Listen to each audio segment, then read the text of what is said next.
Hello, everyone, and welcome to Zealous Fighter, a fantasy fighter game in a world with magic and tech. Here's a bit of a taste of what I'm going to be showing off within this game.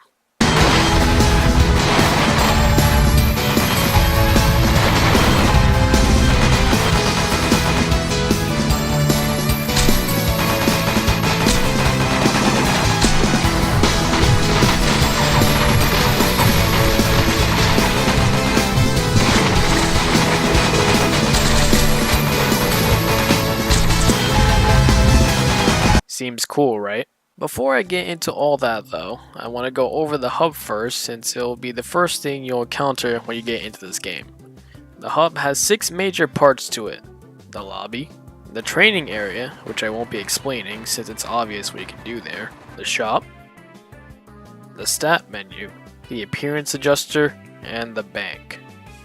The lobby is the main thing you'll be interacting with in the hub, as it gives access to what type of game mode you wish to play. You can choose from a tower defense mode called Defend the Statue, battle missions, which are progressive objective missions you can do with other players, survival mode, which is basically an onslaught of enemies you fight with in waves, boss battle, which is fighting all of the current bosses in the game with other players, bosses solo challenge, which is you taking on harder versions of bosses on your own, Team Deathmatch, a team-based player versus player mode, and Free For All, which is you against other players in PvP. You can host a private server within all of the PvE modes, and can also toggle them to be on hard mode. I'll go over all of these game modes within a separate video, most likely after this one. Next is the shop. This is where you'll mainly be going to purchase loot crates and upgrades for your gear. This is also where you see things such as the list of melee weapons, ranged weapons, armors and outfits, the introduction of cards in the form of offensive cards, defensive cards, and glyph cards, the list of the many summons within the game, and all the consumables you can use in combat. The crates come in a variety, and you can only get them by purchasing them in the shop. Once you open a crate, it will give 10 of whatever it holds, and all of them are able to give consumables as potential drops. Something important to note here is that from the Iron Chest and beyond, there is a nice guaranteed mechanic, where the chest would give at least one item of specific rarity at a 100% chance. Another thing to point out is that once an item is fully maxed out, it will be removed from the chest's loot table, which gives an opportunity for other items to be dropped. Wooden boxes give common items and a very low chance to give uncommon items. Wooden chests give common items, uncommon items, and a very low chance to give rare items. Iron chests give at least one guaranteed common item, uncommon items, and a low chance to give rare items. Steel chests give common items, guaranteed to give at least one uncommon item, rare items, and a very low chance to give ultra rare items. Premium chests have a very low chance to give common items, a high chance to give uncommon items, guaranteed at least one rare item, and a low chance to give ultra rare items. Superior premium chests give uncommon items, guaranteed at least one rare item, and a medium chance of giving ultra rare items. And legendary chests have a high chance of giving rare items, and guaranteed at least one ultra rare item. Moving on to the cards, there are once again offensive cards, which give damage stats, defensive cards, which give defensive stats, and glyph cards, which are element cards to boost stats even more, which I'll explain a bit more later on. These cards have different rarities and thus vary in strength. Going from weakest to strongest, there's the regular set, the adventurer set, the earth, wind, water, and flame sets, and the arcane set. Moving to the offensive cards, there are 4 types: dagger, sword, axe, and lance cards, with each giving different stats. The dagger card gives a boost to attack power, attack speed, critical damage, and critical rate.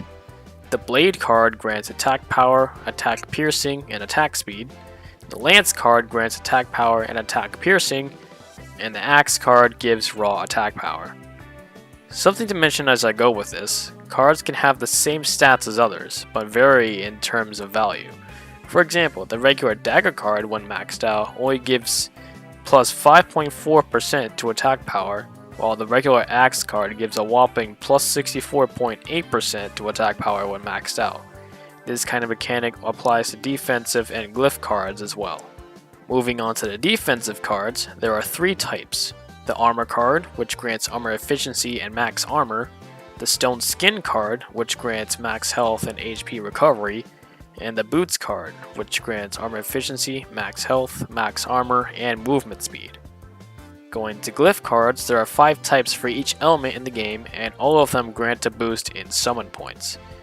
There's the Arcane Glyph, which grants a boost to every stat in the game, Fire Glyph, which grants a boost to raw attack power, Water Glyph, which grants attack power, attack piercing, max stamina, stamina recovery rate, and stamina efficiency, Wind Glyph, which grants attack power, attack speed, and movement speed, and the Earth Glyph, which grants attack power, armor efficiency, max health, HP recovery rate, and max armor. Moving into the summons, these are a major part of the game, as there are tons that you can use to aid you within combat. Every summon in the game can do something unique, such as the Templar summon aiding with the healing ability to your HP and armor, and the Frost Dragon being able to freeze enemies in place for easy hits. Summons are also based on the enemies you fight, so these are basically mobs that you fight, but turn to defend on your side. Summons require SP, or summon points, in order for you to spawn them, and their stats and how much SP you need to spawn them depends on the summon's level. Finally, moving on to the consumables, these are basically items to help you in combat in case if you're in a tight situation. There are 5 consumables that you can purchase. HP potions, which recover your HP by 50%, armor repairing kits, which recover your armor by 50%, revive feathers, which allows you to revive a nearby teammate if they're downed, team revive feathers, which revives your entire party at any given distance, and self revives, which allows you to revive yourself.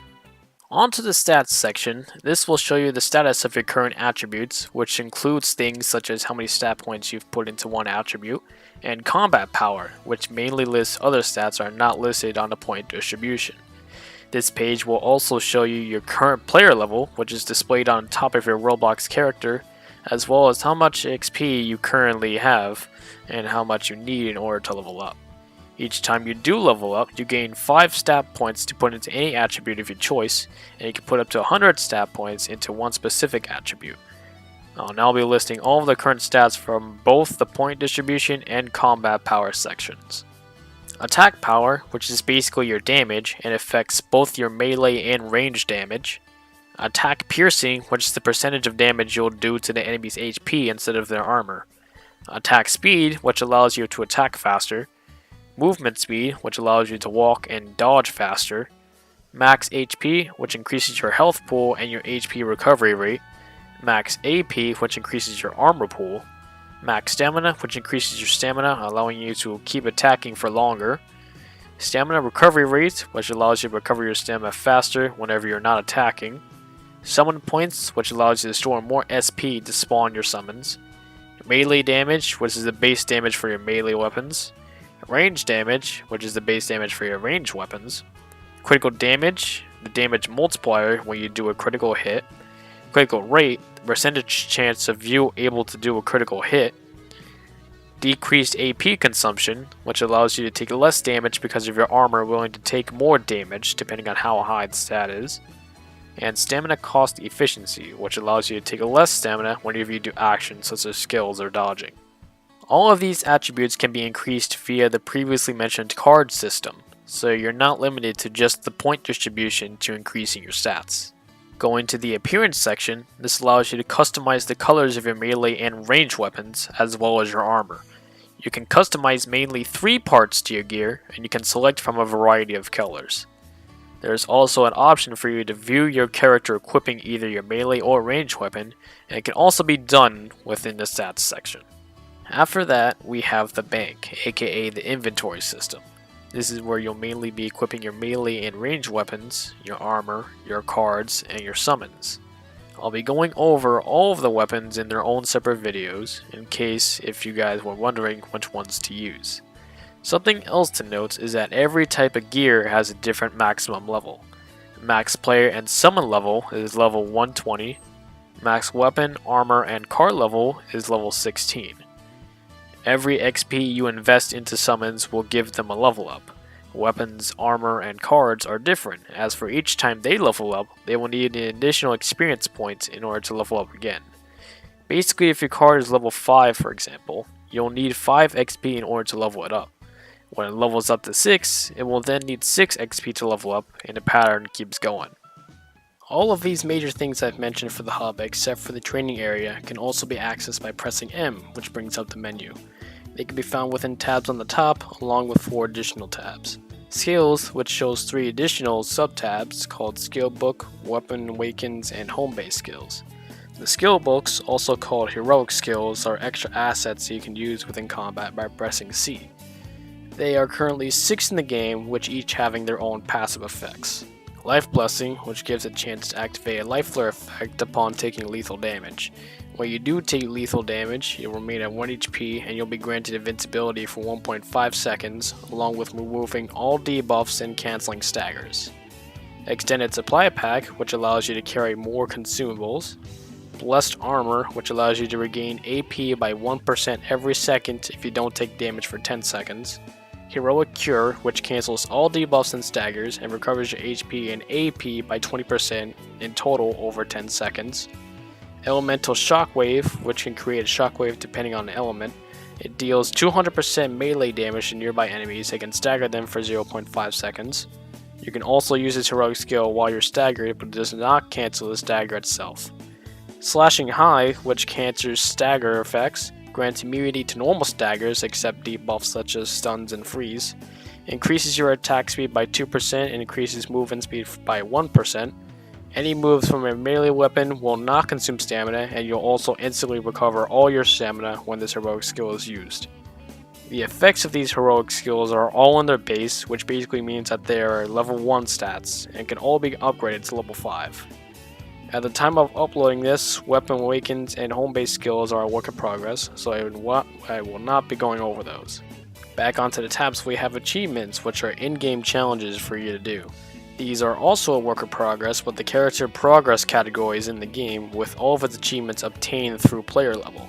You can earn rewards for completing these achievements, such as credits and XP, while what you'll mainly be getting is the heroic skills once you reach level 60 and beyond, and this is also how you'll be getting upgrades for the heroic skills. Settings, which allows you to adjust your experience of the game via the personal preferences, graphic, HUD interface, and sounds effect subtabs. And ranking/game mode, which allows you to invite players to your game, check the game's leaderboards, and giving the option of returning to the lobby. That's basically the hub of the game explained, as well as other things that were worth pointing out. Within the next parts, I'll explain all of Zealous Fighter's different game modes, such as Defend the Statue and Survival mode. Until then, have a great rest of your day, guys, and hopefully this video piques some sort of interest for you guys to try out the game itself.